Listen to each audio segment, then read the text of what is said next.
Hello everyone, welcome to Code and Learn. Now that we have covered the basics of gRPC, it's time to cover the basics of protocol buffers. So let's get started. In this video, we will cover the following topics. First is IDL, or what is Interface Descriptive Language. Then we will cover a little bit about protocol buffers, followed by serialization and deserialization of data. Then a little comparison between Protobuf and JSON, followed by quick look at data types, and in the end we will look at Protobuf and gRPC. So what is an IDL? IDL stands for Interface Description Language or Interface Definition Language. It is a language used to define the interface between software components. This allows programs written in different languages to communicate with each other. So basically, with IDLs, you create a formal contract that specifies how software components should interact with each other. This helps ensure that different components can work together correctly. As mentioned earlier, IDLs are designed to be independent of any specific programming language. They can describe interface between components that run on different operating systems using different programming languages. Now let's cover protocol buffers. Protocol buffers or Protobuf is a powerful and widely used interface description language developed by Google. Protobuf allows you to define the structure of data using simple, language-neutral syntax. You specify the fields of your messages, their data types, and their unique field number. Then you can use the Protobuf compiler, also known as Proto-C, which takes your proto definition from the .proto file and generates a source code in various languages. For example, you can generate the source code in C++, Java, Python, Go, etc. The generated code then provides classes and methods for serializing and deserializing your data. Here we have a small example of Protobuf.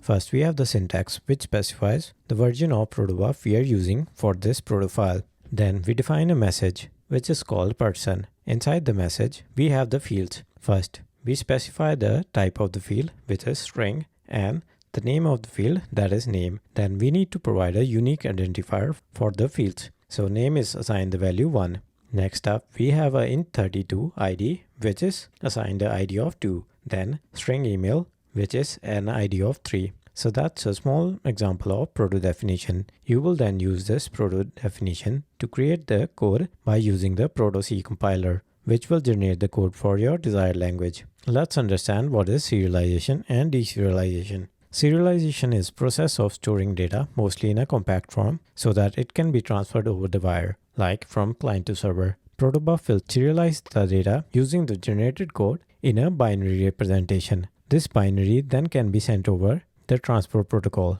Deserialization is the reverse process of creating an object in your favorite language from its binary representation. We do similar things with JSON and XML, serialization and deserialization, although Protobuf is the most efficient one. Let's do a comparison between Protobuf and JSON or XML. The key differences revolve around the format, performance, and schema enforcement. As I already mentioned, Protobuf uses a binary format, which is significantly more compact and faster to parse than text-based formats like JSON or XML. This results in smaller data sizes and faster transmission speed. Protobuf requires a predefined schema, as we saw in the protofile example earlier. The schema enforces data structures and type, ensuring data integrity. This schema-based approach allows for strong type checking and efficient serialization and deserialization, which allows for checking of data types at compile time. This is not the case with JSON or XML, which doesn't have a proper schema definition. So you would have to perform runtime checks with the JSON data,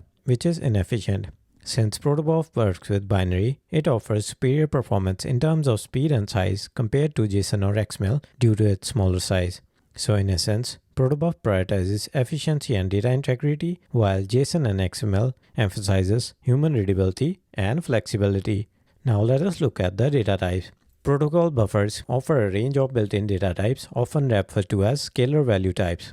The scalar value types can be divided into numeric, where you have double, float, int32, int64, unsigned int32, unsigned int64, and so on. Then you will get booleans, which represent a boolean true or false value. Then we have string, which represent a UTF-8 encoded string. We also have bytes, used to represent a sequence of byte. In addition to these scalar data types, we also have enums, which allows you to define a set of named integer values. Then we have messages, like we saw earlier, which enables you to define complex and nested data structures. Repeated fields allow you to define a list of value, while maps allow you to define key value pair, data structures. I will provide a link to the Protobuf definitions where you can look at all these data types. Along with this, it's important to note that protocol buffers also provide well-known types for more complex data representation such as timestamps and durations. So now let us look at the relationship between Protobuf and gRPC. Here, as seen in the example before, we are defining messages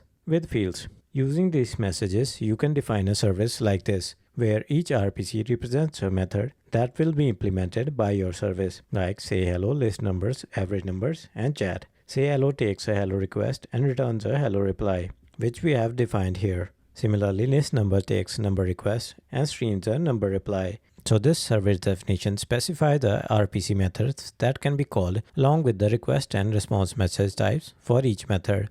Essentially, a Protobuf service definition like we have here outlines the interface for remote service. gRPC uses this Protobuf service definition to generate a client and server code in various programming languages. This generated code then handles the serialization and deserialization of messages as well as the network communication. So in summary, Protobuf or protocol buffers itself define the structure of data and service interface. Then gRPC uses these Protobuf service definitions to define how remote procedure calls should be executed. Therefore, when people talk about Protobuf service types, they are really talking about types of RPC calls that gRPC facilitates based on the Protobuf service definition. I know it was a lot of information, but it is good to go over these things before we start looking into the gRPC code.